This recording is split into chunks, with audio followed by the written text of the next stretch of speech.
હાલ ગુજરાતમાં ચૂંટણીનો માહોલ જામ્યો છે। જિલ્લા પંચાયત, તાલુકા પંચાયત અને મહાનગરપાલિકાઓમાં ચૂંટણીના બ્યુગલ ફૂંકાઈ ચૂક્યા છે। ત્યારે સરીગામમાં અપક્ષ પેનલ આ વખતે કંઈક નવા જૂની કરે તેવા એંધાણ દેખાઈ રહ્યા છે।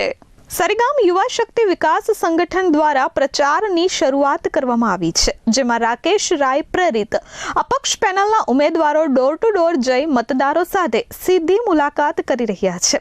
જિલ્લા પંચાયત બેઠક માટે નૂતનબેન ભંડારી, તાલુકા પંચાયત માટે અરવિંદભાઈ બોબા અને મનોજભાઈ કડુ તેમજ બિલાડ બેઠક માટે ડોક્ટર પ્રમીલાબેન યોગેશભાઈ રાવતિયા સક્રિય રીતે પ્રચારમાં જોડાયા છે। સરીગામ 23 બેઠક પર પણ ચૂંટણીનું જોર પકડાઈ રહ્યું છે અને કાર્યકરો ઉત્સાહપૂર્વક પ્રચાર કરી રહ્યા છે।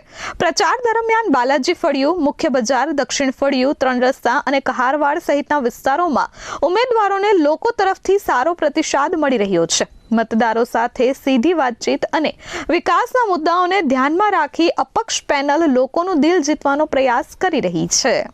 હાલમાં 26મી એપ્રિલના રોજ સ્થાનિક સ્વરાજ્યની તાલુકા પંચાયત, જિલ્લા પંચાયત અને નગરપાલિકાઓ માટે ચૂંટણી થવા જઈ રહી છે ઉમરગામ તાલુકામાં। તો અત્યારે ફોર્મ ભરવાની કામગીરી ચાલુ છે। યુવા શક્તિ વિકાસ સંગઠન દ્વારા સમગ્ર ઉમરગામ તાલુકાની અંદર ને સાથે સરીગામ જિલ્લા પંચાયત વિસ્તારની અંદર હાલે પ્રચાર કાર્ય જોરમાં ચાલી રહ્યું છે અને ડોર ટુ ડોર કેમ્પેન દ્વારા લોકોનો સંપર્ક કરીને લોકોને વિકાસના કામોથી અવગત કરાવીને યુવા શક્તિ વિકાસ સંગઠનના ઉમેદવારો માટે મતદાન કરવા માટે અમે લોકોને વિનંતી કરી રહ્યા છે અને લોકોનો ખૂબ જ ઉમળકાભેર પ્રતિસાદ મળી રહ્યો છે। યુવા શક્તિ વિકાસ સંગઠનના તમામ કાર્યકર્તાઓ લોકોની વચ્ચે હંમેશા સુખ દુઃખમાં સાથે રહીને વિકાસના કામોમાં આગળ રહીને લોકોને સાથ અને સહકાર આપ્યો છે। એ બાબતથી લોકો અને મતદારો જાગૃત છે અને અવગત છે। ત્યારે યુવા શક્તિ વિકાસ સંગઠનના તમામ ઉમેદવારો બહુમતીથી વિજય પ્રાપ્ત કરશે એવી અમને ચોક્કસ સંભાવના લાગી રહી છે। જો યુવાનો આ દેશની સૌથી મોટી તાકાત છે, ખૂબ જ ક્વોલિફાઈડ અને ખૂબ ભણેલા યુવાનો છે, બહુ ટેલેન્ટેડ યુવાનો છે અને પબ્લિક લાઈફની અંદર પણ ઘણા યુવાનો સક્રિય છે। ત્યારે યુવાનોને એક વાત કહેવા માંગીશ કે આપ પણ પબ્લિક લાઈફમાં, રાજકારણમાં, પોલિટિક્સમાં આગળ આવો અને જે વિકાસ કાર્યો થઈ રહ્યા છે એની અંદર આપ ધ્યાન આપો। ભ્રષ્ટાચાર થઈ રહ્યો છે એ બાબતમાં પણ આપ ધ્યાન આપો। યુવાનો આગળ આવશે તો ચોક્કસ દેશની અને તાલુકાની, ગામની સ્થિતિ બદલાશે। આ સ્થાનિક સ્વરાજ્યની ચૂંટણી છે।